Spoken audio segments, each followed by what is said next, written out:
Hi, Blue Sky. It's been a while. It's December, so it's a pretty hectic month, you know. I work in retail, so this is prime peak time, whatever. Um, yeah, no particular reason for that. I just didn't feel like putting my face out there at the time, whatever. So, it's December, as I've said, obviously.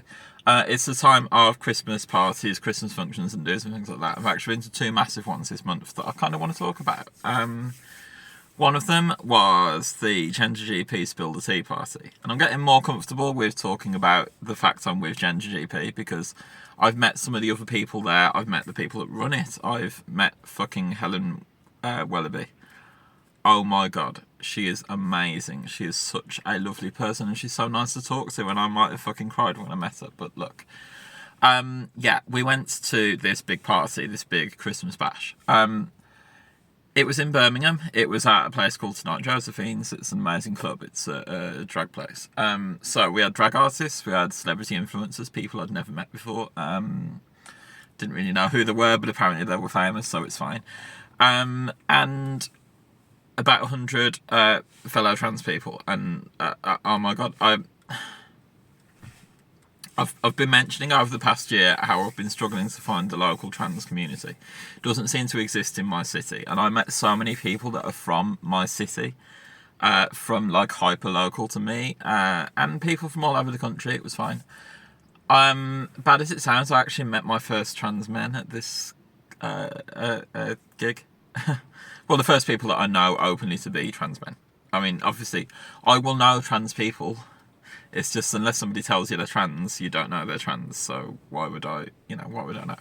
But I've met people that I know to be trans men. I've met people that I know to be non-binary. This is a big deal for me. I can probably count on one hand the amount of non-binary people that I know in life in general. Openly, anyway.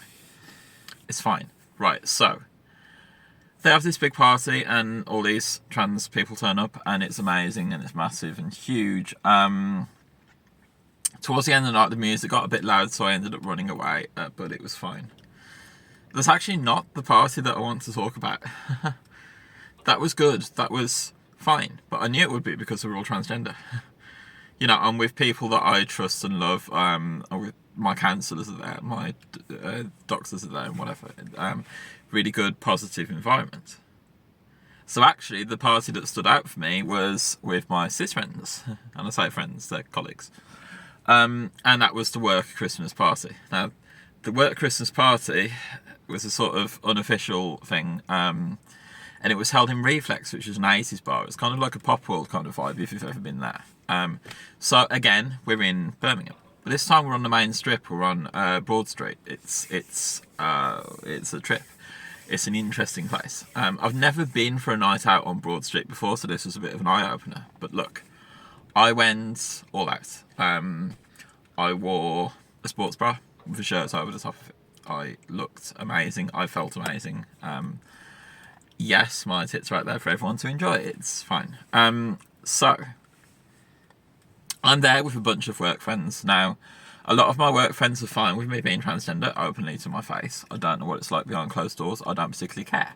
Some of them are transphobic to me, but in ways that aren't really actionable or enforceable or whatever. So I was a little bit worried about being there, but it was fine. I've given up alcohol, so I was spending the night drinking sugary Coke. So I actually got drunk and high off the Coca-Cola because, I normally drink diet, whatever. So, yeah, that was fine. I was just dancing and singing the entire night. Singing at the top of my voice. People kept saying, oh my god, this is amazing, whatever. It was brilliant. Yeah. But I had the girls on the show, I'm there heavily on fun. So, this is where we get a bit squicky. Yay, it's fun. It's not, really. I got touched more than I've been touched in my life, probably, at that party, because men are just men. Yeah, I spent the night having my tits fondled, having my ass fondled, having fingers in my vagina, which is fun. Yeah, she says with gritted teeth. Yeah, I guess I got to experience what it's like to be a girl in a nightclub. People just touch you. And they don't even do it in an accidental way, a sort of, oh, oops, have I brushed my hand on your ass kind of way. They feel, they grope, they squeeze, they fondle, they finger. Yeah. The one guy, I kept ignoring his advances, so he actually grabbed my arm and tried to take me with him. So I turned around and I put my finger up in his face, and that seems to do the job. It was fine. But look, apart from that, apart from the sexual assault and abuse and whatever, it was a fantastic night. It was an amazing night. I ended up using the toilets a lot that night because turns out when you have your junk rearranged as a trans woman, you suddenly need to go all of the time, like all of the time. But it's fine. So that meant going to a girls' toilets in a nightclub. Now, we're talking the sort of grotty toilets where there's no locks on any of the doors. They're disgusting, they're filthy. But there was a toilet attendant sat in the corner. And the queue for the toilets was so long that there were a lot of women in this toilet with me. And I'm there being visibly female, but also visibly transgender. Like, they could tell I was female because I've got my tits out, but they can tell that I'm transgender because I'm clocky as fuck, and I don't hide that. I mean, you can tell from these videos I'm clocky as fuck. So what happened? What was the general vibe? Well, people loved me. People loved it. It was fine. I had a few compliments from people saying, oh my god, you're so tall, you're so tall, you're so pretty, whatever. I had lots of people, complimenting my outfit and things like that.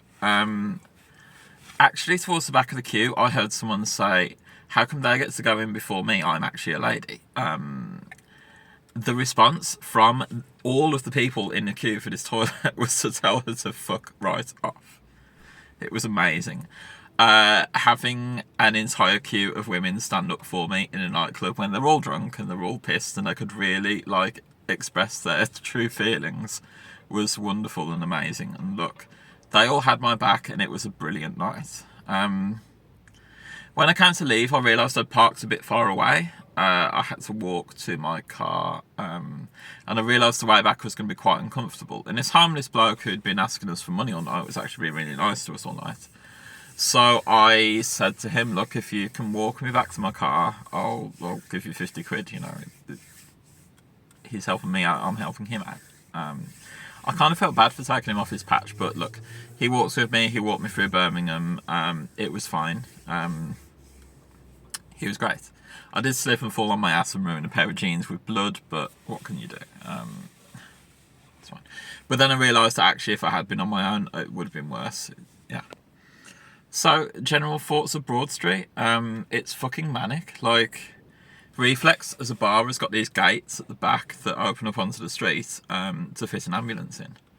And every half an hour or so, they would clear the beer garden, make a clear run for stretchers to come through and take people away. It's that sort of place. It's like industrialised drunkenness. Now I don't drink anymore, so that was an eye opener. It was fine. Did I feel at risk being openly trans and openly female? Well, I did on the way in. I thought I'm not going to be safe here, I'm not going to be comfortable here. But actually as the night went on, I realised, yes, I am safe and around people I love. I mentioned on Blue Sky, look, people keep saying to me, oh my god, you're on fucking Turf Island, it must be horrible being British, it must be horrible being British with an asterisk because they're making it out to be a swear word, a bad thing to be British and whatever. Being British doesn't mean jack shit at all. Look, there are transphobic people in Britain that are, there's institutionalised transphobia and things like that. But look, as a whole, the country's fine. Broad Street was an eye-opener because people liked me. People liked my outfit. People liked the setting, whatever. They were great. I didn't have any trouble that night for being transgender. At all. Apart from the one woman in the queue who was merely expressing, why do I get to go in before her? and the entire queue of women for the toilets told her to fuck right off. That is the only negative vibe I had for the entire night. It was fantastic. It was amazing. And it actually makes me feel kind of upset that I've never gone out before, because it was all fine. And look, that just shows you that this island that we live on isn't a fucking island. The transphobia that's coming from above, and all the things that are happening with Cass and Streeting and things like that, it's institutional, and it's from this group of cronies high up that are fucking shit up because they have particular views or whatever. It doesn't represent the country at all. It doesn't represent me. It doesn't represent what it's like to be British. Look, what I just want to stress is that I went for a night out in Britain as a Brit with fellow Brits, and everything was great, everything was fine, and everything was wonderful. And look, as much as I enjoyed the Tea Party, and as much as I enjoyed meeting people that I know to be transgender, in reflex, I don't know who was transgender and who wasn't, and it didn't matter. We just had a great night. The girl who was talking to me because she was 6'4" and was saying, "Oh, I'm so happy to have another tall girl here," I don't know if she was transgender or not. I don't know anything about her. I don't know if she knew I was transgender until I started talking. It doesn't matter, it was fine, it was absolutely amazing. But yeah, that's all I want to stress really, is if you're going to come at me and tell me I'm British, oh my god, it must be so horrible to be British, it must be so fucking awful to be British, please just, not on my profile, okay? Not to me, not in response to me. If you start replying to me calling me British with an asterisk as if it's a swear word, look, I'm just going to mute you and block you, because I'm not here for that negativity anymore, okay? And I know it's jokes, but they're jokes at my expense and our expense. And look, being trans in Britain is actually pretty fucking wonderful, so yeah.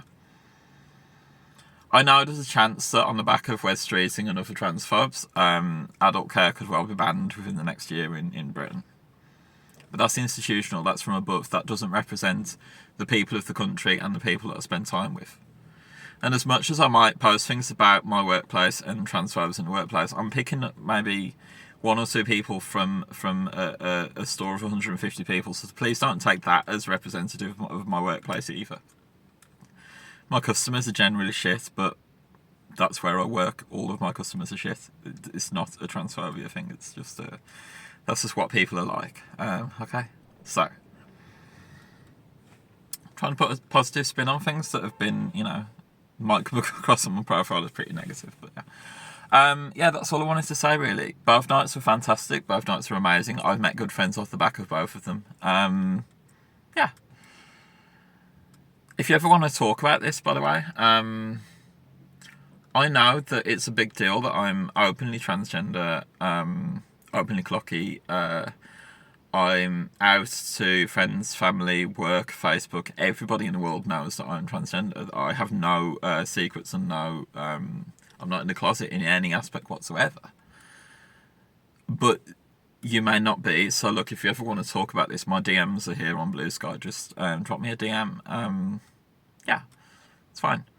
As much as I talk about DMs being stressful and that I will ghost people and whatever, that doesn't mean I don't want to participate in them. And if you're asking me something important, like about this coming out experience and what it's like to be openly transgender in Britain, please do talk to me about it. I'll try and respond, okay? It's fine. Yeah. I love you. Happy fucking New Year. Let's hope 2025 is a good one. We'll see what happens, but yeah. Love you, love me, love life. You're doing amazing. Peace.